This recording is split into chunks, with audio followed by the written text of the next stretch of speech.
नमस्कार, डीमार्ट के Q2 के रिज़ल्ट्स आ चुके हैं। डीमार्ट यानी एवेन्यू सुपरमार्ट्स, इसके रिज़ल्ट देख लेते हैं। एक थोड़ा-सा देखेंगे इनकी इन्वेस्टर प्रेजेंटेशन, रिज़ल्ट देखेंगे, फिर देखेंगे चार्ट्स। तो चलिए शुरू करते हैं।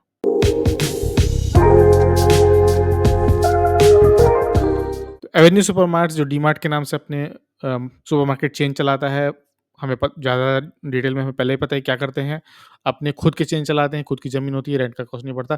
3 लाख करोड़ का इनका मार्केट कैप है, स्टॉक पी 112 का है। सोच रहे हैं कि आपको कभी सस्ता मिलेगा, कभी नहीं मिलेगा।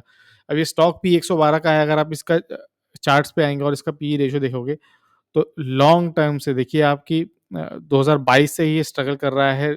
नंबर ऊपर आ रहे हैं, अर्निंग ऊपर है, लेकिन स्टॉक पी नीचे ही है। ये कंटिन्यूअसली स्ट्रगल कर रहा है और उसका मीडियन पी देखोगे वो भी ऊपर है। तो कभी सोच रहे हैं कि आपको बहुत ही चीप नहीं मिल जाए तो बहुत मुश्किल है, बट स्टिल इंसान क्या नहीं चाहता। क्वार्टरली रिजल्ट में चलेंगे, स्क्रीनर की थी छुट्टी, देखिए उन्होंने अपडेट नहीं किया, दशहरा उनको उन्होंने कहा गया। तो सीधा हम चलते हैं इनके खुद के रिजल्ट्स में। ये स्टैंड अलोन याद रखिए, ये कंसोलिडेटेड है, ये स्टैंड अलोन नहीं है, याद रखिए। तो आप देखोगे, दोनों कंपेयर करेंगे हम, ये क्वार्टर टू क्वार्टर हो गया, ये ईयर टू ईयर हो गया। अगर आप क्वार्टर टू क्वार्टर देखोगे तो बहुत ज़्यादा फ़र्क नहीं है, 14,070 करोड़ और 14,444 करोड़। तो समझ लीजिए कि 400 करोड़ लगभग गेन मिले इनको क्वार्टर क्वार्टर। लेकिन अगर आप ईयर ऑन ईयर कंपेयर करें तो 2,000 करोड़ का इसमें क्लियरली हमको गेन नज़र आ रहा है। एक्सपेंसेस में देखोगे, एक्सपेंसेस भी बढ़ते आ रहे हैं, 11 से बढ़ के आप देखिए 13,574 पहुँच गए थे। सिमिलरली उतना ही हमको टोटल एक्सपेंस में भी दिख रहा है। प्रॉफिट बिफोर टैक्स में देखोगे तो ईयर ऑन ईयर तो बढ़ा हुआ है, 851 से देखोगे आप तो 903 हो गया है। लेकिन क्वार्टर क्वार्टर देखोगे तो 1,054 करोड़ से बढ़ के 903। तो प्रॉफिट बिफोर टैक्स याद रखिए इसमें कम है। नेट प्रॉफिट देखोगे आप तो वो भी बढ़ा हुआ है, quarter quarter sorry year on year 623 से बढ़ के 660 करोड़ के आसपास, और लेकिन क्वार्टर क्वार्टर देखोगे तो 775 से करके 659 आ गया है। मार्केट को ये अच्छा लगेगा नहीं।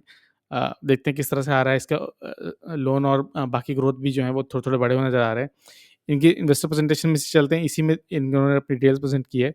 तो अगर आप देखोगे, चाहे फूड प्रोडक्ट जो कैटेगरीज़ है इनकी, फूड्स, नॉन एफएमसीजी और जनरल मर्चेंडाइज़, तो सब में सिर्फ पॉइंट्स का ही फ़र्क है। देखिए 56.18 और 56.40, याद रखिए ये लास्ट ईयर के फर्स्ट हाफ और इस ईयर के फर्स्ट हाफ को कंपेयर कर रहे हैं। तो दो कोई मेजर चेंज नहीं है, सिर्फ पॉइंट्स में, डेसिमल्स में ही अंतर है, तो ऐसा नहीं है कि बहुत ज़्यादा चेंज हुआ है। एक्सपेंशन कैटेगरी हमें इनकी इनकी स्ट्रैटेजी देख ही रहे हैं कि कहाँ ये महाराष्ट्र, गुजरात, कर्नाटक स्टार्ट हुए थे, कहाँ तक फैल गए हैं। ये 2023-24 का है, 2024-25 में और भी आगे फैलेंगे। 377 स्टोर टोटल्स हो चुके हैं, और अब यूपी और बिहार का बेल्ट भी ये कवर करेंगे अगर इनके पास हुआ तो। स्टोर ग्रोथ देखिए 377 पहुँच चुका है, और लास्ट क्वार्टर और इस क्वार्टर में अ, फाइनेंशियल ईयर के बाद से 12 स्टोर इन्होंने खोल दिए। इनके स्टोर को छोटे-मोटे नहीं होते, बड़े स्टोर होते हैं, तो 12 स्टोर खुलना भी बड़ी बात है। अ, इसके बाद जो सबसे इम्पोर्टेंट चीज़ है, जो मुझे बिल्कुल पसंद नहीं आई, वो है ये like for like growth 24 months. ये Q2 25 में 5.5% है। देखिए 8.1, 8.6, 10.1 और सीधा 5.5। अ, इश्यू क्या है इसमें कि लाइक फॉर लाइक ग्रोथ है ना, अगर आप याद करो, जुबिलेंट फूड, डोमिनोज, उन्होंने भी store for store growth, like for like growth उन्होंने हटा ही दिया जब ये दिखने लगा कि इसमें ग्रोथ नहीं है। और लाइक फॉर लाइक क्या होता है, उन्होंने खुद भी डिफाइन किया हुआ है कि उस स्टोर से रेवेन्यू, जहाँ सेम स्टोर से जहाँ वो 24 मंथ से ज़्यादा रिपोर्टिंग पीरियड में ऑपरेशनल है, तो वहाँ पे ग्रोथ नहीं दिख रही है, ये अच्छी बात नहीं है। मार्केट को बिल्कुल अच्छा लगेगा, मार्केट मार्जिन में एक्सपेंशन चाह रही थी, बिल्कुल नहीं मिला। तो आई थिंक ये लाइक फॉर लाइक ग्रोथ है जो स्ट्रगल करेगी, जो मार्केट में नेगेटिविटी फैलाएगी। एक बार चलिए चार्ट्स भी देख लेते हैं। तो चार्ट्स हम ओपन करेंगे तो देखिए 5,400 500 के लेवल से 5,500 वो शायद टच किया। वहाँ से नीचे आके साढ़े चा हज़ार रुपए के पहले ही डाउन बैठा हुआ है, और जो डिक्लाइन था, फॉल था, वो बहुत शार्प है। अब इस पॉइंट पर है ना, अगर आप देखो 4,450 के, तो अभी आपको अभी मैं रफली एक ड्रॉ कर दूँ इस तरह से, तो यहाँ पर भी एक सपोर्ट है, पर अभी आपको दिखाई नहीं देगा, ये वीकली बेस पे दिखाई देगा, हम इसको एक्सपेंड करेंगे। बट आप देखो तो ये 200 weekly daily, sorry 200 daily moving average के भी नीचे आ चुका है। ऑब्वियसली 100 के नीचे है, 50 में तो देखिए आप एक शार्प एंगल से डिक्लाइन दिख रहे हैं। तो 200 डेली के नीचे आ चुका है, तो सपोर्ट जो था उसके नीचे आ चुका है। रिज़ल्ट बहुत अच्छा नहीं है, मिक्स्ड है। मैं देख रहा था कि किसी के एस्टिमेट्स बीच हो चुके हैं, किसी के एस्टिमेट्स हॉरिफिकली मिस किए इन्होंने, बट डिपेंड करेगा। अब डेली सेट के अगर आप वीकली बेस पर आते हो ना, तो हमने इस तरह से कुछ चार्ट ड्रॉ किया था, और अगर आप यहाँ 50 डेमा लगाओगे तो आप देखोगे 50 डेमा का अभी भी इसने सपोर्ट लिया हुआ है, तो एक अच्छी बात है। और जो बात रही सपोर्ट की, अगर हम सपोर्ट को देखें तो एक सपोर्ट है ही, और मैं अगर दूसरा सपोर्ट एक इस तरह से ड्रॉ करूँ इस पॉइंट पर, तो आपको दिखेगा यहाँ पे, मैं इसको लाइन को ठीक कर देता हूँ। इस तरह से। तो ऐसा नहीं कि इस पॉइंट पे सपोर्ट नहीं है, इस पॉइंट पे पहले भी सपोर्ट था, रेजिस्टेंस था, फिर सपोर्ट आया, आप इसको एडजस्ट कर सकते हो अपने हिसाब से कि आप कौन से पॉइंट को लेना चाहते हो, तो इस पॉइंट पे भी ले लोगे तो ठीक है। ऐसा नहीं कि बहुत ज़्यादा मिस हुआ है। बट देखने वाली बात है कि ये क्लियरली एक मिस है और नीचे ज़रूर आ सकता है, मेरे को ऐसा ज़रूर लग रहा है। अगर हम इसका 50 डे में हटा के 100 डे में ओपन करेंगे ना, देखोगे आप तो 200 डे में भी ओपन कर देते हैं। 200 डे में को उसने कभी टच ही नहीं किया है वीकली बेस पर, याद रखिए डेमा बोल रहा हूँ, वेमा है ये, वीकली बेस पे हम देख रहे हैं। तो वो तो कभी टच नहीं किया, पर 100 वेमा के को ब्रीच करके हल्का-सा उसी के पास मूव करके स्ट्रगल ज़रूर किया है।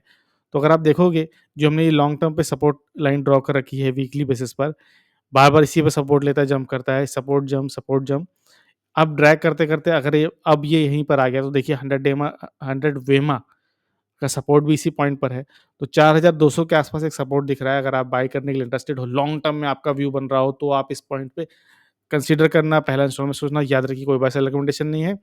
और सबसे इम्पोर्टेंट बात क्या है कि ये देखिए, वॉल्यूम देखिए सेलिंग के टाइम कितनी ज़बरदस्त है। बाइंग के टाइम इतनी नहीं थी, लेकिन सेलिंग के टाइम कंसिस्टेंट लगातार 2 वीक से इतनी ही है। तो इस पॉइंट को भी हमको ध्यान देखना है। और पॉइंट ये भी है कि चाइना का जो स्टिमुलस था वो पूरा फिज़ल आउट हो चुका है। कुछ चाइना ने ऐसा घोषणा नहीं की, तो वापस हो सकता है यहाँ पर आए। डीमार्ट एफएमसीजी सेगमेंट में एक डिफेंसिव स्टॉक भी आता है, तो वहाँ पर भी देखने वाली बात है। पॉइंट ये है कि लॉन्ग टर्म वीकली सपोर्ट के पास आ रहा है, 100 वीकली मूविंग एवरेज का सपोर्ट है एक्सपोनेंशियल। तो याद रखिए, आप इसमें ज़रूर यहाँ पे कंसीडर कर सकते हो, लेकिन बाय सेल करना पूरी एनालिसिस करने के बाद, मेरे एनालिसिस पे बाय कर सेल मत करना, अपने एनालिसिस ज़रूर करना। तो मैं क्या करूँगा, मैं कुछ नहीं करूँगा, वेट करूँगा, देखूँगा कहाँ कंसल्ट हो रहा है। अगर इस पॉइंट पे कंसल्ट हुआ तो सोचूँगा, नीचे आया तो और बेटर।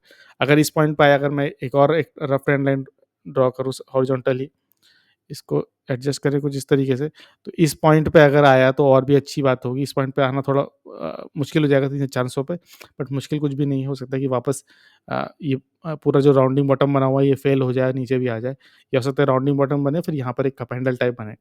तो देखना होगा किस तरह से ट्रीट करता है। ऑप्शंस हमको पता होने चाहिए सारे, फिर उस बेस पे हम डिसीजन लेंगे। वीडियो अच्छा लगा हो, एनालिसिस अच्छी लगी हो तो लाइक, शेयर, सब्सक्राइब।